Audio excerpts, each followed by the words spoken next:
এখন যত দিন যায়, যত দেখি, মনে হয় যেন মন্দিরের ওই ভবতারিণী মাই আমার হারিয়ে যাওয়া সেই মা।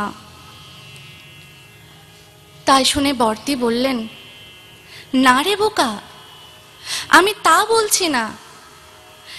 ওই যে জ্যান্ত কালী, যিনি আমাদের প্রসাদ দেন, যার আবার এত সেবা করি আমরা, সেই কালীর কথা বলছি, মাতা ভবতারিণীর কথা বলিনি আমি। তা শুনে মাস্টারমশাই বেশ অবাক হয়ে যাচ্ছেন। বললেন, জ্যান্ত কালী? সে কে? তুমি কি তাকে চেনো? দিদি বললেন, ওই যে ভাই। বলেই চোখের জলটা আর আটকাতে পারলেন না। তিনি বললেন, ও যে ছোট পূজারীর বউ রে ভাই। মাস্টারমশাই বউ শুনে চমকে উঠলেন। বললেন, তুমি কি বলছো? ওনার আবার বউ আছে নাকি? উনি বিবাহিত? কিন্তু দ্বিতীয় দর্শনে যা ধমক খেলাম। আমাকে জিজ্ঞেস করলেন, তোমার কি বিবাহ হয়েছে? বিবাহ হয়েছে শুনে সে কি তিরস্কার আমাকে! আবার ওরে রামলাল বলে কি চিৎকার! আর এখন তুমি বলছো উনি বিবাহিত, ওনার বউ আছে? তাহলে তো দিদি, আমি তো ওনার কাছে গিয়ে ঠকেই গেলাম। আচ্ছা দিদি, তুমি কি ওই ছোট পূজারীর বউকে চেনো? তার সম্পর্কে কি কিছু তুমি জানো? ভাইয়ের কথা শুনে বড়দিদি চুপচাপ ফুঁপিয়ে বললেন, চেনা না দিলে তারে যায় না চেনা, কৃপা দৃষ্টি বিনে তারে যায় না জানা, নয়ন ধারায় দেখা না দিয়ে পারে না তিনি, নয়ন ধারায় দেখা না দিয়ে পারে না, ধরা না দিলে তারে যায় না জানা, চেনা না দিলে তারে যায় না চেনা। ভাই মনি, শুধু একটা কথাই মনে রাখবি, মাকে সবসময় দূর হতে প্রণাম জানাবি। কখনো পাপ দৃষ্টিতে, বিষয় দৃষ্টিতে দেখবি না। মা হারানোর যে শোকটা, সেটা তো আমি ভুলেছি ভাই, তুইও ভুলে যাবি, কারণ তিনি যে আমাদের সকলের আপন মা। মাস্টারমশাই যতই শুনছেন তার উৎসুকতা বাড়ছে। তিনি অনেক দিন ধরে দক্ষিণেশ্বরে যাতায়াত করছেন, কিন্তু ছোট পূজারী যে বিবাহিত এটি কারোর কাছে তিনি শোনেননি। তাই ভাবছেন, উনি যে বিবাহিত এটা কি মন্দিরের কেউ জানে না? আজ যদি আমি বড়দির মুখে না শুনতাম, তাহলে তো আমিও জানতে পারতাম না যে উনি বিবাহিত। মাস্টারমশাই আরো ভাবছেন, আমি তো সেখানে মাঝে মাঝে রাত্রে আহার করি, অনেকেই করে, কিন্তু রাত্রের আহারের ব্যবস্থাটা কিভাবে হয় সেটা তো আমরা কখনো জানতে চাইনি। ওই আধা কাঁচা আধা পোড়া রুটিগুলো, জলে সেদ্ধ করা ছোলার ডাল, আমরা প্রতিটা গ্রাসে যেন অমৃত গ্রহণ করি। কখনো খাবারে লবণ থাকে, কখনো থাকে না। আধা কাঁচা আধা পোড়া ওই মোটা মোটা রুটি দেখলে কারোর খেতে ইচ্ছা করবে না, আবার যে খায় তার যে ছাড়তেও ইচ্ছা করে না। তাই তিনি ভাবছেন মাতৃ স্নেহ সুধা করুণায় রসে মাখা আটা আর দয়া দৃষ্টিতে পূর্ণ ছোলার ডাল, তাই বুঝি এটাতে এত অমৃতের স্বাদ। মাস্টার মশাই প্রথম দর্শনে যা আনন্দ পেলেন তাতে তার ইচ্ছা হচ্ছিল যে তিনি বক্তাকে আকুল প্রাণে স্তুতি করেন। ইংরেজি পড়া এই মাস্টার মশাই, কিভাবে স্তুতিবাদ করতে হয় তা তো তার অবিদিত।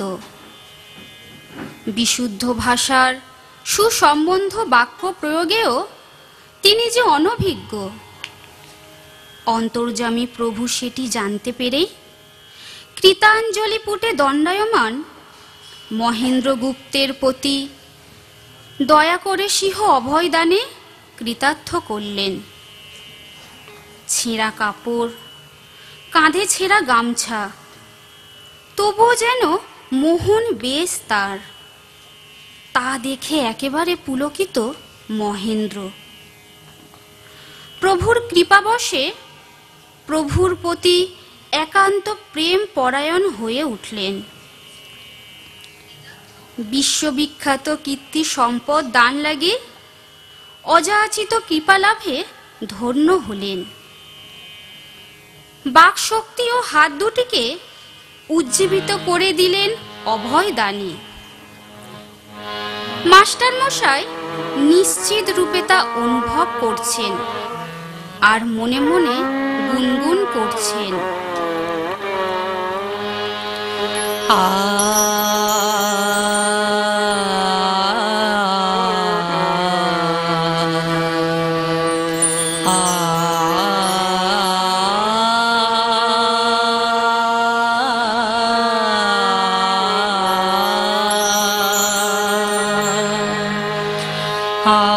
আর তো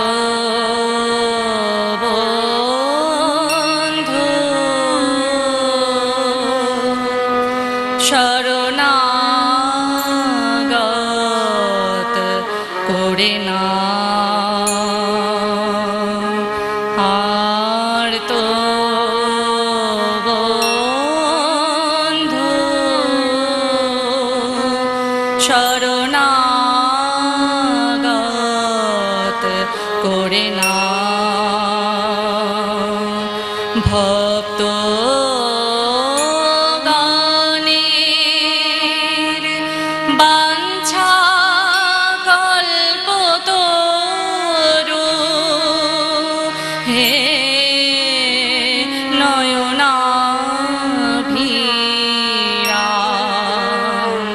ভক্ত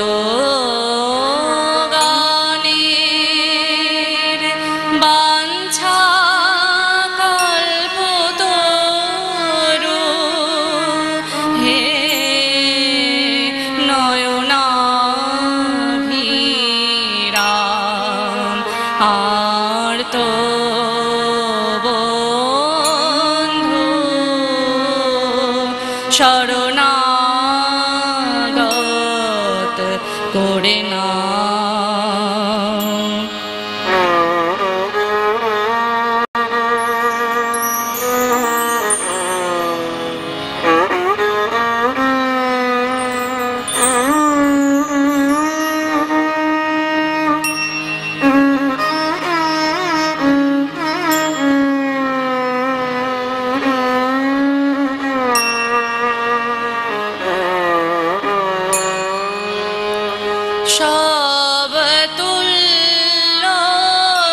আর তো বন্ধু শরণাগত করে নাও, তুমি শরণাগত করে নাও, শরণাগত করে নাও, তুমি শরণাগত করে নাও, শরণাগত করে নাও।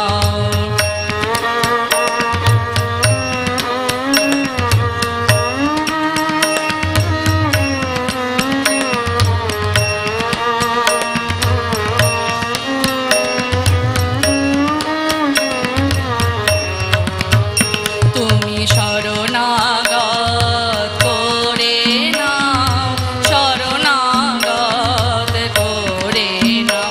সাধু সঙ্গে বাস যশোগাথা শ্রবণাস, সাধু জনের সঙ্গ গুণে গুণ কথা রূপমৃত পানে মত করে দাও।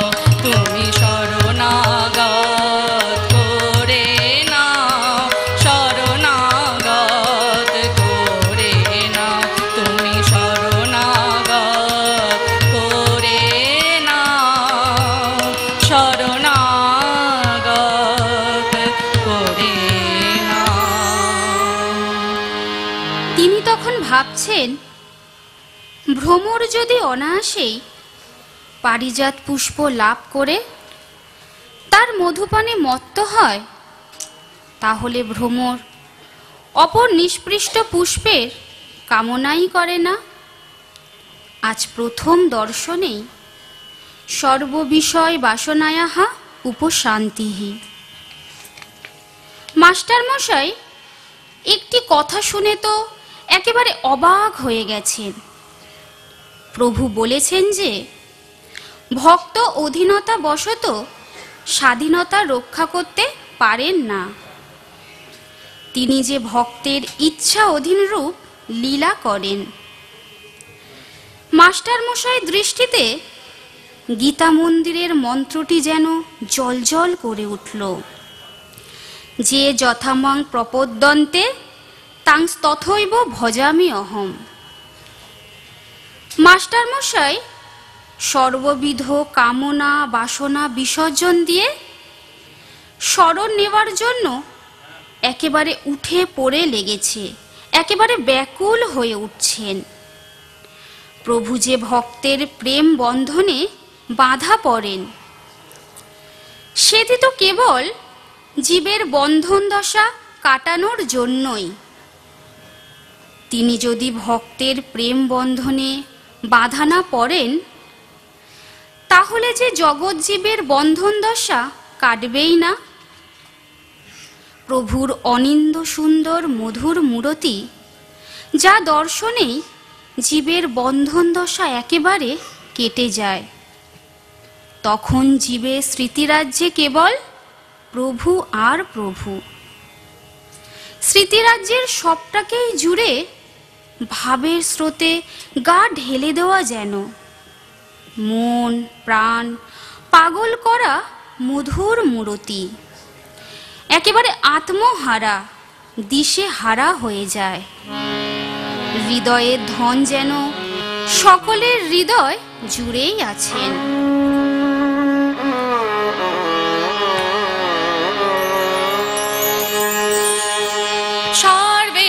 সর্বেশ্বর শ্রী গদাধর, সর্বেশ্বর শ্রী গদাধর, শুদ্ধ প্রেম কলেবর, শুদ্ধ প্রেম কলেবর, সর্বেশ্বর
বন্ধু সিধু মহেন্দ্রনাথকে দেখছেন আর ভাবছেন।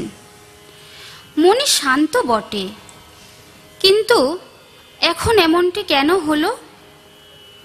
আমরা তো প্রায় বাগানে বেড়াতে আসি, দারোয়ানরা সাবধান করে, কিন্তু আমরা দুজনে দূর হতে ওই ছোট পূজারীকে দেখতাম। আর আজ প্রথম এতটা কাছে যেতে পেরেছি। কই, আমার মনে প্রাণে চিত্তে কিছুই তো ছাপ পড়ল না। অথচ মনি যেন কেমন কেমন উদ্ভ্রান্ত গতিতে বদ্দিদির বাড়িতে এসেছিল। তার মনটা চঞ্চল ছিল বলেই তাকে আমি বাগান দেখাতে নিয়ে এসেছি। কিন্তু মনি যে সব কিছু খুঁটিয়ে দেখতে গিয়ে ওই ছোট পূজারীর মোহজালে একেবারে জড়িয়ে পড়বে, তা তো সিধুর জানা ছিল না। যাই হোক, বন্ধুটির উদ্ভ্রান্ত ভাবটি কেটে গেছে দেখে সিধু বেশ আনন্দও পাচ্ছে, যেন মিলন সৌভাগ্য লাভ করছে। মনি তার পরম প্রেম স্বভাবজনিত মিলন লালসায় যে এতটা ব্যাকুল হয়ে পড়বে, সেটাও সিধুর জানা ছিল না। শ্রোতা, এই সিধু অর্থাৎ শ্রী মহেন্দ্রনাথ গুপ্ত। এই মহেন্দ্রনাথ গুপ্ত বেশ কয়েক মাস ধরে ধর্মতত্ত্ব, সুলভ সমাচার, সানডে মিরর, থিস্টিক কোয়ার্টারলি রিভিউ প্রভৃতি পত্রিকা এবং ব্রাহ্ম সমাজে ও কেশব সেনের বাড়িতে ছোট পূজারীর কথা শুনে আসছিলেন। বেশ গণ্যমান্য ব্যক্তিরাও সেখানে আসেন, সেটিও তিনি শুনেছেন। কিন্তু আজ স্বয়ং স্বচক্ষে দর্শন করে তিনি নিজেকেই যেন ভাগ্যহীন বলে মনে করছেন। তিনি ভাবছেন, মেসোমশাই ছোট পূজারীর মায়ের চরণ ধরে কেঁদেছিল, তাই তিনি নিজেকে বারবার ভাগ্যহীন ভাবছে। মেসোমশাইয়ের কথা আমি কেন অমান্য করেছি? আহা, কেশব সেন ও অনেকেই কতই না সৌভাগ্যশালী। ওরা কতদিন ধরে কথা সুধা পান করে আসছে। মাস্টার মশাই পণ্ডিত মানুষ, তবুও আজ দৈনতাবশত তিনি নিজেকেই যেন সর্বতোভাবে ভাগ্যহীন বলে মনে করছেন। শ্রোতাদের ভাবাবেশ দেখে তিনি যে বড়ই মুগ্ধ হয়েছেন। স্পৃহাশূন্য মাধুর্য সিন্ধুতে একেবারে যেন ডুবিয়ে দেওয়া। মাস্টার মশাই ব্রাহ্ম সমাজে যান, সেখানে সকলেই তাদের নিজেদের দেহ গেহ আবেশ প্রভৃতি সমস্তই অক্ষুণ্ণ রেখে ধ্যানে বসেন। ধ্যানেতে বসলেও সব কিছু ভুলে তারা ধ্যানেতে ডুবতে পারেন না। এতে যে তাদের জীবনটাই বৃথা। কিন্তু আজ তিনি কি দেখলেন? এক গরিব ব্রাহ্মণ বক্তার সম্বন্ধ গন্ধে সর্বস্ব ভুলে সকলেই আজ যেন রসপানে মত্ত। তা দেখে মাস্টার মশাই নিজেকেই যেন ধিক্কার দিচ্ছেন। কারণ তিনি ভাবছেন, আমি আমার দেহ গেহ আদির আবেশ রসে এখনো ডুবে মত্ত হয়ে নিষ্ফল জীবনের ভারটাই কেবল বহন করে আসছি। ছুটি পেলেই মাস্টার মশাই মায়ের লীলা কথা শোনার লাগি বড়দির কাছে আসেন।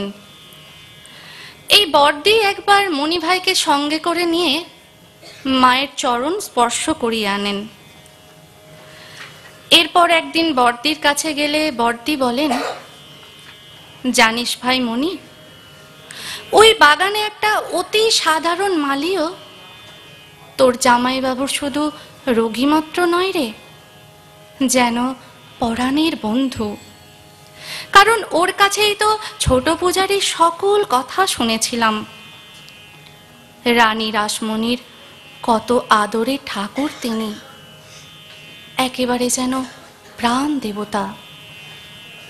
রানী রাসমণির সেজ জামাই অর্থাৎ মথুরানাথ বিশ্বাস তোর জামাইবাবুর কাছে যখন শুনলেন তার স্ত্রীর ব্যাধি চিকিৎসা শাস্ত্রের বাইরে, তখন সেজবাবু দিন গোনা ছাড়া আর কোনো উপায় ছিল না।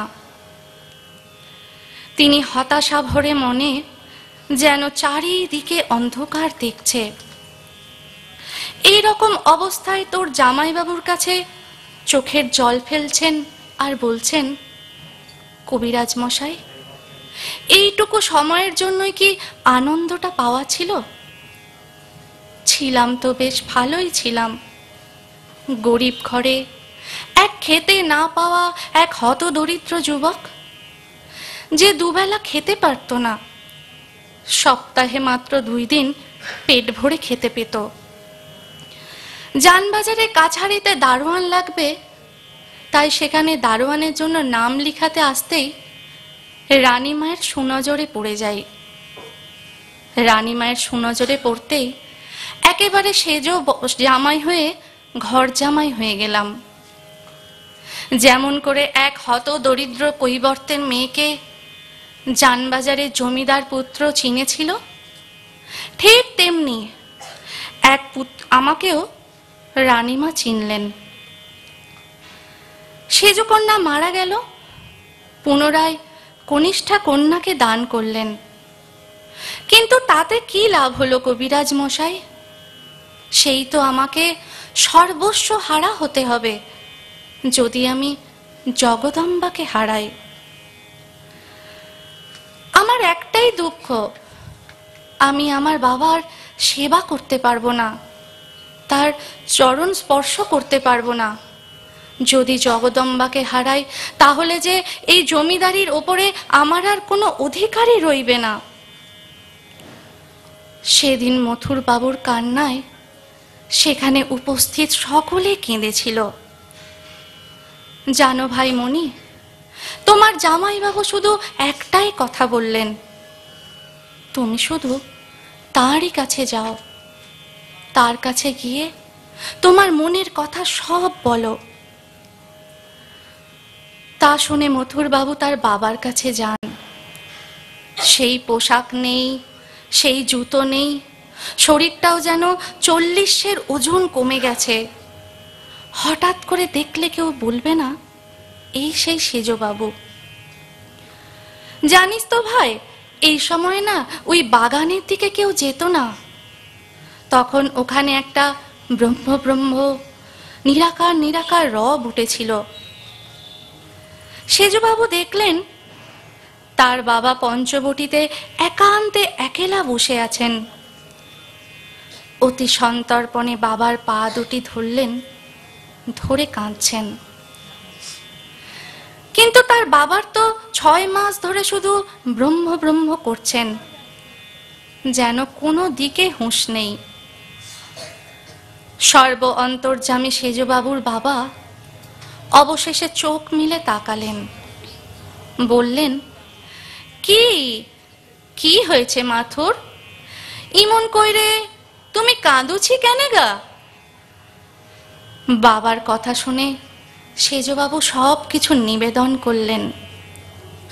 তা শুনে তিনি বললেন, ও জগদম্বা দাসী, জগদম্বা দাসী, এই যে মাথুর, জগদম্বা দাসীর সব রূপটাকেই আমি আমার মধ্যে টেনে নিলাম। এখন হতে জগদম্বা দাসী সুস্থ হয়ে গেল, তাই তুমি বাড়ি যাও গা, বাড়ি যাও। সেজবাবু আজকে তার বাবাকে এক নতুন রূপে দেখছেন। মুণ্ডিত মস্তক, দিব্য উজ্জ্বল প্রসন্ন কমল বদন, জ্যোতির্ময় শান্ত করুণামাখা দৃষ্টিটা মথুর বাবু একভাবে দেখছেন।